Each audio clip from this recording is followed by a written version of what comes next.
MBG speed के साथ बिलाल होरी आपकी खिदमत में हाजिर है। मियाँ शहबाज शरीफ वज़ीर आज़म मुंतखब होने में कामयाब हो गए हैं। आप चाहें तो उन्हें मुंतखब के बजाय चुनतखब कह सकते हैं, सिलेक्टेड की फब्ती उन पर कस सकते हैं, लेकिन बहरहाल वो वज़ीर आज़म बनने में कामयाब हो गए हैं।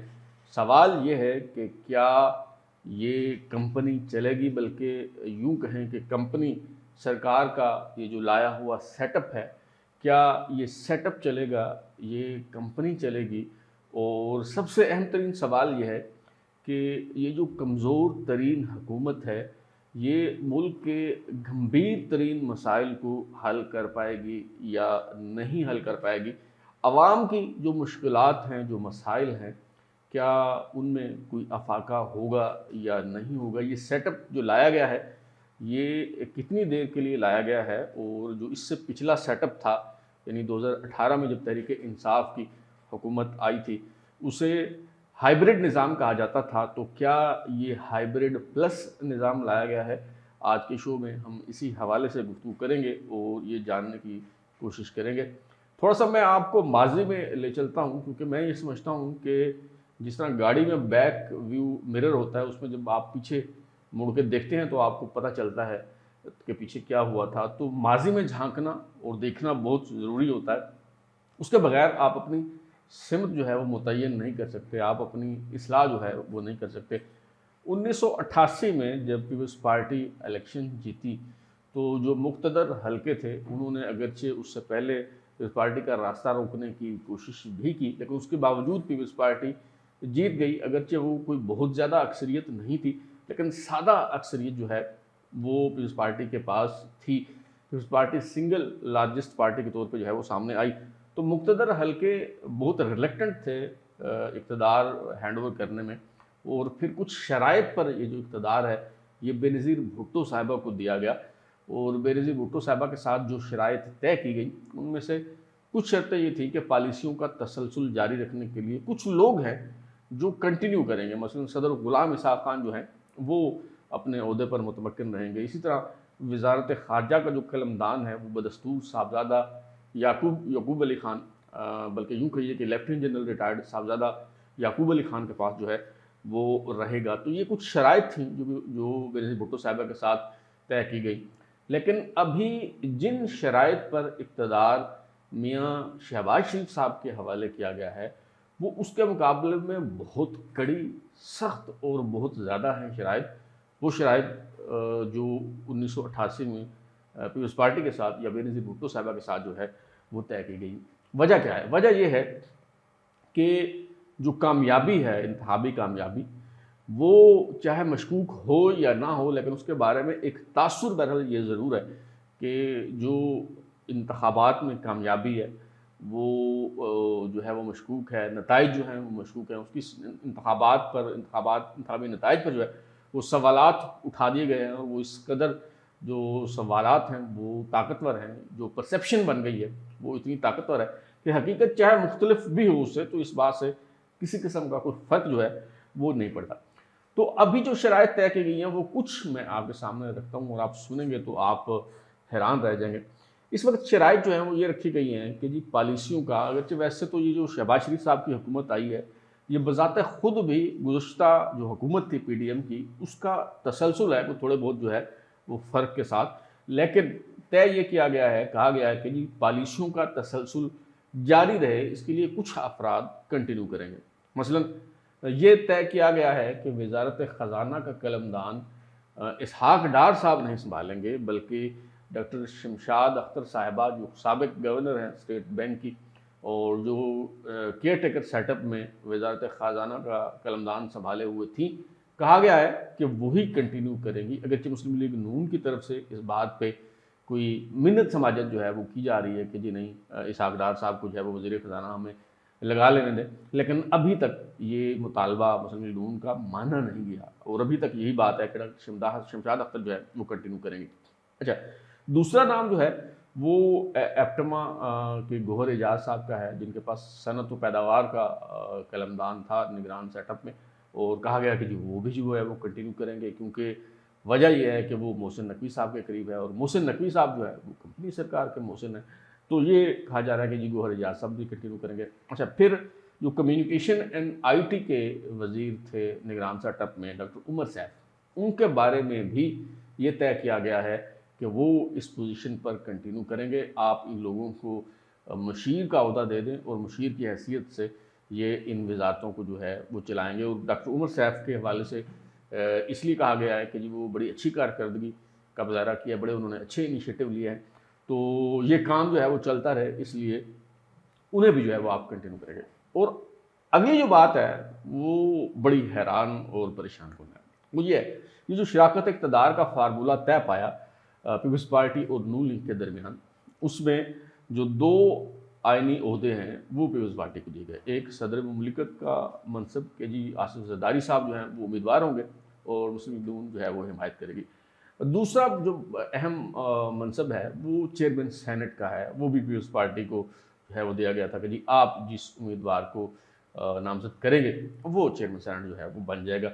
लेकिन अभी जो मुक़्तदर हलके हैं उनकी तरफ से ये कहा जा रहा है पीपल्स पार्टी को और आसिफ जरदारी साहब को ये पैगाम दे दिया गया है कि जी अगर आप चाहते हैं कि महमूद अचकज़ई के हाथों आपको शिकस्त ना हो, अगर आप सदर मुमलिकत का मनसब अपने पास रखना चाहते हैं, अगर आप ऐवान सदर के मकीन बनना चाहते हैं, तो जरदारी साहब को ये कहा गया है कि आप सेनेट की चेयरमैनशिप से दस्तबरदार हो जाएं और जो निगरान वज़ीर आज़म अनवारुल हक काकड़ हैं आप उन्हें चेयरमैन सेनेट जो है वो बन जाने दें, उन्हें अपना उम्मीदवार नामजद करें, उनकी हिमायत करें, क्योंकि ये जो दोनों ओहदे हैं ये एक जगह इकट्ठे हो जाना कोई अच्छी बात नहीं है। ये एस्टेब्लिशमेंट की जो है वो सोच है, क्योंकि जब सदर मुमलिकत नहीं होते तो चेयरमैन सेनेट जो है वो कायम मकाम सदर बन जाते हैं। तो अगर ये दोनों ओहदे पीपल्स पार्टी के पास ही होंगे तो फिर बड़ी मुश्किल खड़ी हो जाएगी। तो इसलिए मुक़्तदर हल्के ये चाहते हैं कि जी अगर जरदारी साहब ने सदर बनना है तो नीचे जो है चेयरमैन सेनेट के ओहदे पे अपना बंदा, बाएतमाद बंदा जो है वो होना चाहिए, ताकि ज़रूरत पड़ने पे जो वो मामलात को जो है वो संभाल सके। अच्छा, अगर हम मुस्लिम लीग नून की बात करें तो ये सारा जो सिनेरियो है इसके बाद मुस्लिम लीग नून पर तो फिर नाहक तोहमत ही है हुकूमत की और इक़्तिदार की, क्योंकि जैसे मैंने आपको बताया कि वज़ारत दाखिला भी अगर उनसे चली जाए। अच्छा हाँ, अगली बात तो मैंने आपको बताई नहीं, वो ये है जनाब कि ये भी कहा जा रहा है मुक़्तदर हलकों की तरफ से कि जी मोहसिन नकवी साहब हमारे बड़े मोहसिन हैं और उन्होंने बड़ा अच्छा डिलीवर किया और बड़ा काम किया है, अगरचे अब उन्हें चेयरमैन पीसीबी जो है वो लगा दिया गया है, लेकिन उन्हें भी आप मुशीर दाखिला बनाएं और मुशीर दाखिला के तौर पर वो वज़ारत दाखिला का इंतज़ाम जो है वो संभालेंगे। और जो लोग जो मुस्लिम लीग नून में से जो लोग वो अड़ियल साबित हो सकते थे, मज़ाहमत का बाइस बन सकते थे या इन वजारतों के लिए जो है वो उम्मीदवार हो सकते थे, उन्हें पहले ही हरवा दिया गया है। मसलन राना सनाउल्लाह साहब इलेक्शन नहीं जीत सके, मियाँ जावेद लतीफ़ जो हैं वो हार गए, ख्वाजा साद रफ़ीक साहब जो हैं वो इलेक्शन हार गए, और भी कई नाम हैं जो मज़ाहमती ग्रुप में जो है वो शामिल थे, तो उन्हें जो है वो दानिस्ता तौर पे बाहर रखा गया है, माइनस कर दिया गया है, ताकि ना होगा बांस और ना बजेगी बांसुरी, ना ये लोग MNA होंगे और ना ही ये वजारतें जो है वो संभाल सकेंगे। अच्छा, ये अब आप अंदाज़ा करें कि वजारत ख़जाना अगर नहीं होगी, सनअत व पैदावार की वजारत नहीं होगी, कम्युनिकेशन एंड IT की वजारत दाखिला जो है वो नहीं होगी। अच्छा, फिर जो मुस्लिम लीग कायद आज़म है चौधरी शुजात साहब के साहबजादे को भी एक आध वजारत देना पड़ेगी, बलूचिस्तान अवामी पार्टी को भी जो है वो कुछ ना कुछ दे के राज़ी करना पड़ेगा। तो फिर उसके बाद फिर गंजी नहाएगी क्या और नचोड़ेगी क्या, मुस्लिम लीग नून के पास फिर मतलब रह क्या जाएगा। फिर ले दे के उनके पास एक वजारत दिफा ही रह जाती है, उस पर ख्वाजा आसिफ साहब को बिठाना है तो जी बिस्मिल्लाह बिठा लें। वजारत दिफा पे तो वैसे किसी वज़ीर को बिठाने की ज़रूरत नहीं है, कभी किसी माई के लाल ने वजारत दिफा को जो है वो चलाने की हिम्मत कोई कर नहीं सका आज तक, ये खुद ही चलती है। हाँ, अलामती तौर पर किसी को वज़ीर दिफा बनाना है तो आप बना लें, और उन्हें भी जो है वो कोई एतराज़ नहीं है, ख्वाजा आसिफ साहब के साथ जो है वो उनके बड़े अच्छे ताल्लुकात हैं। तो यही वजह है कि एक तरफ तो पीपल्स पार्टी, आप सोच रहे होंगे ना कि पीपल्स पार्टी जब कह रही है कि जी हम हुकूमत की हिमायत करेंगे लेकिन वजारतें नहीं लेंगे, भाई वजारतें हैं कहाँ जो आप लेंगे, ये सूरत हाल तो सारी मैंने आपके सामने रख दी। तो इसमें जो मुस्लिम लीग नून पे जो है वो नाहक तोहमत ही है इक़्तिदार की और हुकूमत की, और इस तोहमत से छुटकारा मुमकिन नहीं है। थोड़ी सी कोशिश की गई थी जब कुछ लोगों ने समझाया कि भाई आप क्यों उतावले हो रहे हैं, क्यों बेसब्रे हो रहे हैं, क्यों वफाक में हुकूमत बनाने जा रहे हैं, ये आपकी सियासी खुदकुशी होगी अगर आप हुकूमत बनाएंगे। जब कुछ लोगों ने ये बात समझाई तो ये फैसला किया गया, इंदिया दिया गया कि जी हम सिर्फ पंजाब में हुकूमत बनाएंगे, वफाक में नहीं बनाएंगे। फिर क्या हुआ, वो कमिश्नर रावलपिंडी लियाकत चड्ढा साहब की प्रेस कॉन्फ्रेंस हो गई, उनका ज़मीर जगा दिया गया। अच्छा, वो बहुत लोग इस पर वो कह रहे थे कि जी कहाँ से ज़मीर जागा, कैसे जागा, शायद इमरान खान। मैं उस वक्त भी आपको अर्ज़ की थी कि वो ज़मीर जगाने वाले जो हैं उन्होंने ज़मीर जगाया है, और ये दरअसल चेतावनी दी गई है, एक अल्टीमेटम दिया गया है, नून लीग को एक ट्रेलर दिखाया गया है कि भाई आप, ये है आपका मैंडेट, ये है आपकी जीत, और अगर आपने हुकूमत संभालने से इनकार किया तो फिर पंजाब में भी हुकूमत नहीं बना पाएंगे आप, फिर ये हल्के खुल जाएंगे, ये फार्म 45 लेके जो लोग फिर रहे हैं ना, हम उनको जितवा देंगे और फिर आप मुंह देखते रह जाएंगे। तो उसके बाद नून लीग को समझ आ गई कि ये एक ढोल जो है वो अब हमारे गले में पड़ चुका है और इसे जो है बजाना ही पड़ेगा, और अब शहबाज शरीफ जो है वो ये ढोल बजाने के लिए आ गए, और पल्ले कुछ है नहीं। और यही वजह है कि एक तरफ जो है वो पीपल्स पार्टी कह रही है कि वजारतें नहीं लेंगे, दूसरी तरफ जो है वो एमकेएम, उसको भी नहीं अकोमोडेट किया जा रहा। एमकेएम को क्यों नहीं अकोमोडेट किया जा रहा, यही वजह है कि वजारतें हैं ही नहीं, वो दें कहाँ से। ये सारी जो अहम वजारतें हैं वो तो चली गई, वो तो पहले से उन पर फैसला हो चुका है। तो अब एमकेएम को वो क्या दें और अपने पास क्या रखें, यही वजह है कि अच्छा, लेकिन चले वजारतों के मामले पे तो एमकेएम को अकोमोडेट नहीं किया जा सकता, लेकिन एमकेएम का जो सबसे बड़ा गिला है, जो शिकवा है, नाराज़गी है, वो ये है कि जी गवर्नर का मनसब भी आप हमें नहीं दे रहे, और अगर दे रहे हैं तो दूध में महंगियाँ डालने की कोशिश जो है वो की जा रही है। किस तरह से, वो इस तरह से जनाब कि पहली जो मीटिंग हुई लाहौर में, मियाँ नवाज शरीफ साहब भी जिसमें मौजूद थे, मियाँ शहबाज शरीफ साहब भी मौजूद थे, और एमकेएम का वफद जो है वो उसने कराची से आकर मुलाकात की, और उसमें जो है वो रस्मी सी बातें हुई, उसके बाद फिर कमेटियाँ बन गई, और फिर जो दूसरी मीटिंग हुई लाहौर में ही और मियाँ शहबाज शरीफ साहब के साथ, जिसमें 3 रुकनी कमेटी थी एमकेएम की, जिसमें गवर्नर सिंध कामरान टसूरी थे, मुस्तफ़ा कमाल और फारूक सत्तार, ये 3 लोग थे। तो जब मीटिंग हो रही थी और गवर्नर के हवाले से जब बात हुई तो इस पर शहबाज शरीफ साहब ने कहा कि जी आप 3 नाम दे दें तो हम उनमें से किसी को जो है वो बना देते हैं। उस पर मुस्तफ़ा कमाल ने कहा कि भाई हम अभी 3 नाम दे देते हैं। ख्वाजा सराद रफ़ीक साहब ने जनाब कागज़ पेंसिल जो है वो पकड़ लिया लिखने के लिए, जी नाम नोट करने के लिए। मुस्तफ़ा कमाल ने कहा कामरान टसूरी, कामरान टसूरी, कामरान टसूरी, ये है हमारे 3 नाम। अच्छा, और फारूक सत्तार साहब ने जो है वो कहा कि कामरान टसूरी जो है वो हमारी रेड लाइन है। अच्छा, अब मसला यहाँ आके अटका हुआ है कि मुस्लिम लीग नून भी और बाज़ दीगर हल्के भी वो ये तो चाहते हैं कि जो गवर्नरशिप है सिंध की वो एमकेएम को दी जाए, लेकिन साथ ये कदगन कि भाई बंदा कौन सा तजवीज़ होगा वो हम आपको बताएंगे, और वो कहा जा रहा है कि जी आप खुशबख्त शुजा साहबा का ना जो है वो नाम दें। अच्छा, ये तो ऐसे ही है जैसे अब इत्तफाक हो गया कि सदारत का जो मनसब है वो पीपल्स पार्टी का होगा, या वज़ारत उज़्मा का मनसब मुस्लिम लीग नून का होगा, या स्पीकर कौमी असम्बली जो है वो सरदार अयाज सादिक साहब मुस्लिम लीग नून के होंगे। अब मुस्लिम लीग नून को अगर आपने इस कौमी असम्बली की स्पीकरशिप देनी है तो मुस्लिम लीग नून का ये इस्तेहकाक है कि वो सरदार अयाज सादिक को नामजद करें या किसी और को करें। अब आप उसमें कहें कि जी नहीं नहीं इनको ना करें जी, आप तो वो फलां को करें, फलां को ना करें जी, फलां को करें। तो एमकेएम को जब आपने गवर्नरशिप देनी है तो फिर जिस पे नाम पे वो राज़ी हैं, अब उसी अगर वो कहते हैं कि जी कामरान टसूरी साहब को जो है वो कंटिन्यू करना चाहिए, तो आप किस पे क्या एतराज़ है? एतराज़ क्या है मुस्लिम लीग नून को या बाज़ दीगर सियासी जमातों को और गैर सियासी लोगों को, वो मैं आपके सामने रख देता हूँ। क्या एतराज़ है? एतराज़ असल में ये है कि जो गवर्नर का ओहदा है एक अलामती सिम्बोलिक किस्म का एक ओहदा जो है वो समझा जाता है कि जी रियासत का नुमाइंदा है, चुपचाप गवर्नर हाउस में बैठा रहे, कभी किसी आर्डिनेंस पे साइन कर दे, कभी कोई जनाब को फीता काट दे, कभी किसी तकरीब में मेहमान खुसूसी के तौर पे चला जाए। तो ये जो है वो डिमांड होती है, ये तवक्को होती है।